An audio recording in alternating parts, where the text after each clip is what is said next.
What's up, guys? It's Manga Time once again, and I'm here today to bring you the Dagger roundup that I've been promising you guys for so long now.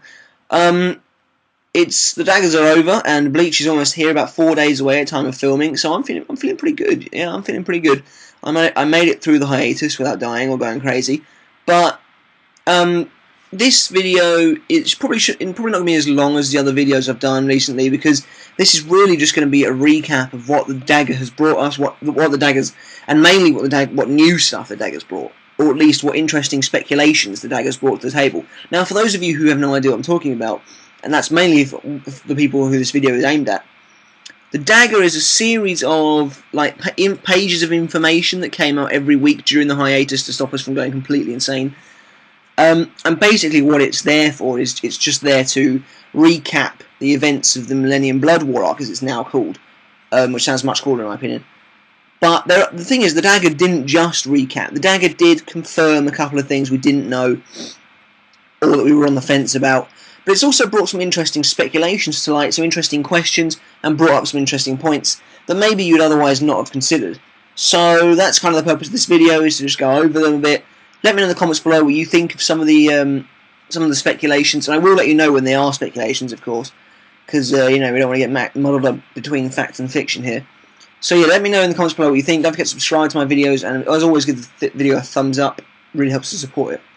So to start with, we've got Krau's Eins. They're all done in German because obviously the Quincy motif. Krau's Eyes, Vanden Reich, and this is we got confirmation here that Vanden Reich is actually spelled with a W. So, looking at it like that, it should be said Vanden Reich, but because it's German, W becomes a V sound, so it is still Vanden Reich, but it is spelt with a W. Okay, and so the first interesting piece of information we got is that it was the Quincy that survived the extinction event 200 years ago, that created the technology the Vanden Reich uses today. So, what does that include? The Bankai stealing medallion? Because we still actually have no idea how that works. It's going to be very interesting to see how Cooper pulls that out of the bag, in my opinion. The Bankai City Medallion, does that include things like Bleach? Did the Quincy come up with that? But because apparently it's something all Quincy are born with, yet we've never seen Uryu use it. I mean, I know Uryu's technically a half-blood and you can train to use it. That's possibly why. So, yeah, I actually thinking about it, that could be why Uryu's never used Blue, because he's never trained to use it. I presume he has it now, though. The Let's Steal wasn't handed down 200 years ago. Now, handed down 200 years ago is the words they use here. My opinion is that basically 200 years ago is when the Let's Steal became obsolete compared to the Volston dish. So, were the Quincy's all losing their powers during the 1,000-year battle with the Shinigami? It's kind of hard to say. Obviously, we know the Ishida family has kept the Let's Steal in tradition ever since, and been relatively belittled for it as well. The Schrift, that's the letters, the individual letters the Stomata have, are based on their respective abilities, not the other way around. This is nice confirmation. A few people have been wondering maybe they were given a letter and that determined their ability. No. Basically, these Quincy already have these abilities, and your Harvard just gives them a letter based on it. So, what does that mean? Does that mean that these Quincy are born with these abilities? We've already seen Royd and Lloyd who were born with them. So, does that mean all of them are? It's a bit weird, because we've never really heard of that sort of thing before in Bleach. So, how does that happen, and why does it only happen to Quincy? We don't really know. Hopefully, we shall find out.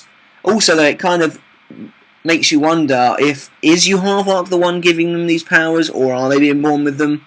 Or does Yuharvok just have a way of ramping up their overall strength? The Dagger also said the Sturritter's overall view, complete ability, and sequence have yet to be revealed. When they are, Soul Society will once again be shrouded in fear. Obviously, this is foreshadowing another defeat for Soul Society. Frankly, I think it's coming in the next chapters, because I don't see how Soul Society can possibly fight back at the moment. But yeah, that seems to be saying there's a lot more we need to learn about the Sturmritter, and when we do, Soul Society's screwed, basically, and I for one am all for that. And finally, the last bit of information I took out was that Kerjopi was finally confirmed as a Sturmritter. There were quite a few people out there who didn't think he was a Sturmritter because he was the captain of the executive hunting squad. To me, I always thought he was a Sturmritter. I don't see why he couldn't have been both, because you just take the example of Soifon. She's both captain and leader of the Omnitsukido, so Courage is still better. Kraus Vi is the second Dagger, which came out the second week of the hiatus, and this was based on the Soul Society. There's nowhere near as much interesting information. It was considerably smaller actually than the Vanden Reich Dagger, but that's possibly because we learn, and everything we've learnt so far is new about the Vanden Reich, where we know a lot of stuff about Soul Society already. Unsurprisingly, the only two pieces of information I have focus on members of the Royal Guard. The first one's quite funny. There was confirmation in the Dagger that Shutara was a girl. Senjumaru Shutara. There was a lot of talk on the internet that she might have been a guy, just dressed in drag, but no, it's definitely a girl. And I quite like that, because otherwise there would just be one girl in the Royal Guard, and again, it's just that kind of balance that looks a bit silly in my opinion. I think it's better to have 2 women and 3 guys rather than just one girl. It's a bit like the Espada. I mean, how could they only have 1 woman in the entire top ranks of the Arrancar? I thought it was ridiculous. So yeah, I'm quite glad. Kraus Drei, the third one, is about the human world and third force, and not too much. There was a lot to talk about in here, but not much interesting new stuff. The most interesting thing, possibly one of the biggest things of the entire Dagger series, was that Izuru Kira was confirmed to be dead. Now, what it actually says is that when it's talking about Rose, it says he feels grief at Kira's death. That sounds like a strong confirmation to me. However, you have to remember that this is written by the editors and not Kubo himself, so they could be bigging it up.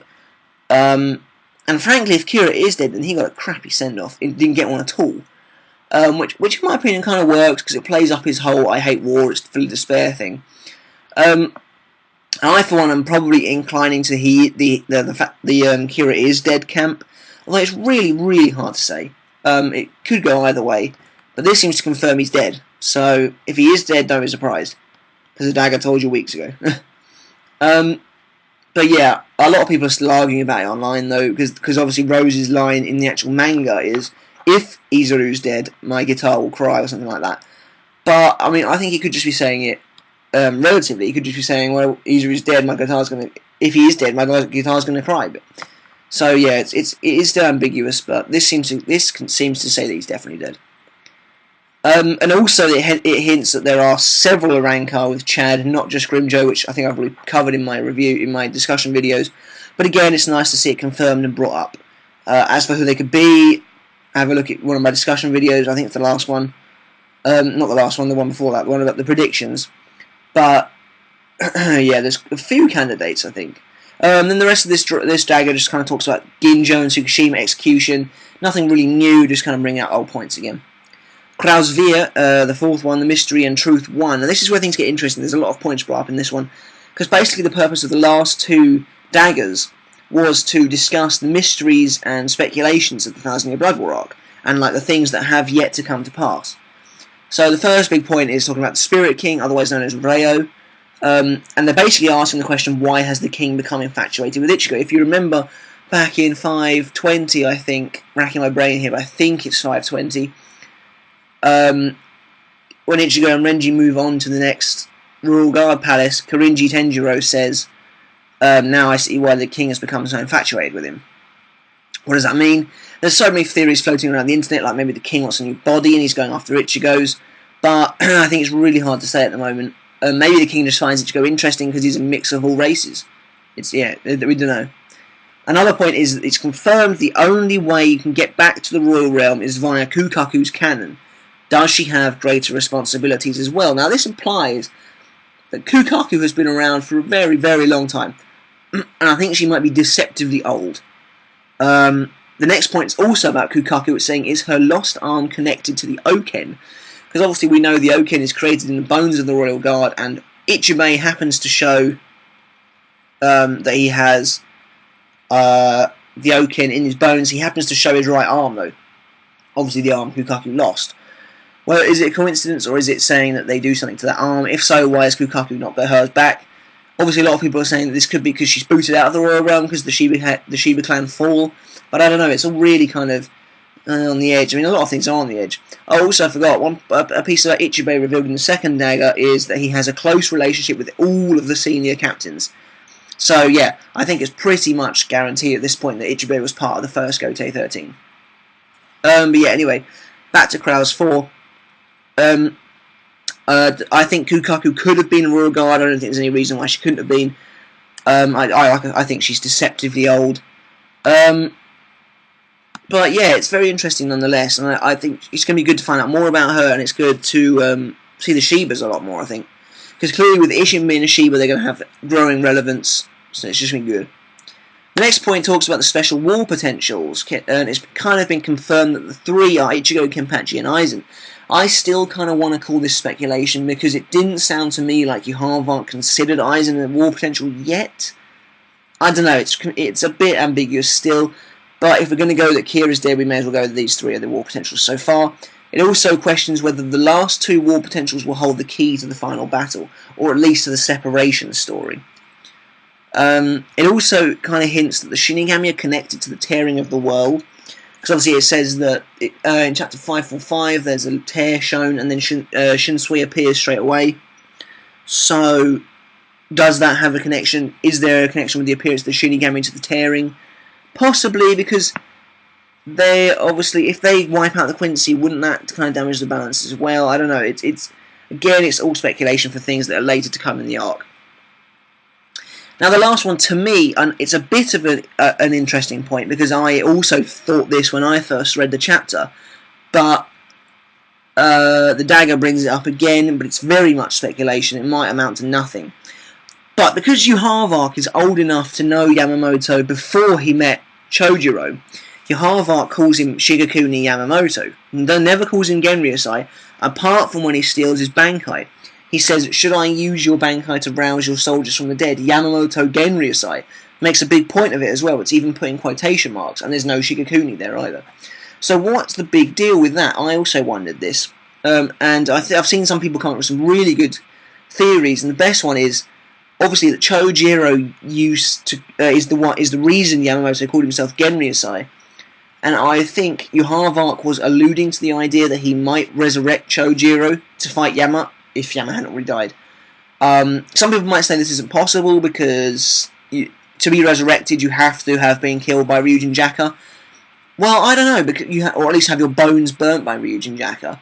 So the thing is, I think Chojiro's funeral pyre may have been lit by Ryujin Jaka. At the same time, though, I seem to recollect the Kido corpse holding up massive pole arms with flames on the top of them, and Yamamoto tells someone else to light the fire, I think. So yeah, it might not happen. At the end of the day, it's all speculation. Make with it what you will. Let me know in the comments below what you think. And then Krauswumpf, the last one, the fifth one, basically just talks about everything but the rain. It's confirmed that everything but the rain was set 20 years ago, which is great. A lot of us thought that, really. Kukaku's uncle, she mentions in chapter 518, Uncle will be mad if we send, or Uncle will be sad if Ichigo goes to the Royal Realm. A lot of people speculated this was Isshin just pretty much 10 chapters before he was revealed to be a Shiba, pretty much. But it's actually been hinted at in the Dagger that Kukaku's uncle is younger than her. I mean, it could still be Isshin, but to me that kind of plays up the idea that it might be someone else. I don't know who, though. So we don't know what happened to Kukaku and Kaien and Ganju's dad. It could be anyone. So, and also it's hinted there's some other reason than Isshin saving Misaki for the downfall of the Shiba house. Again, what it could be, I have absolutely no idea. But I'm very interested to find out. So that's it for the Daggers, you guys. It's literally just a couple of days now until Bleach comes back, and of course I will be reviewing it as soon as it comes out, pretty much. So make sure you tune in for that. I'll be glad to see you there. And yeah, if you haven't already subscribed to my videos, we almost hit 350, which is awesome, really awesome. I'm really happy about that. So thanks for your support. Don't forget to give the video a thumbs up. I hope you've enjoyed some of the discussion videos I've brought you during the last couple of weeks of the hiatus. I've got one more to do. I'm not sure if it will come out before or after the chapter review. It depends how busy I am. But it's going to be Toad Kick's request of my top 10 favourite characters of all time. It's going to take a little bit of time just to work out who goes where. I already know who my number 1 is, but the rest is kind of a mystery. So yeah, you guys keep a lookout for that. Also keep a lookout for my review, which should be out Wednesday morning if that's when the chapter comes out. Chapter permitting, basically. Other than that, though, leave a comment below what you think of the Daggers, what you think of the interesting information they bring up. But apart from that, guys, that's it for me for now. So I'll catch you again soon.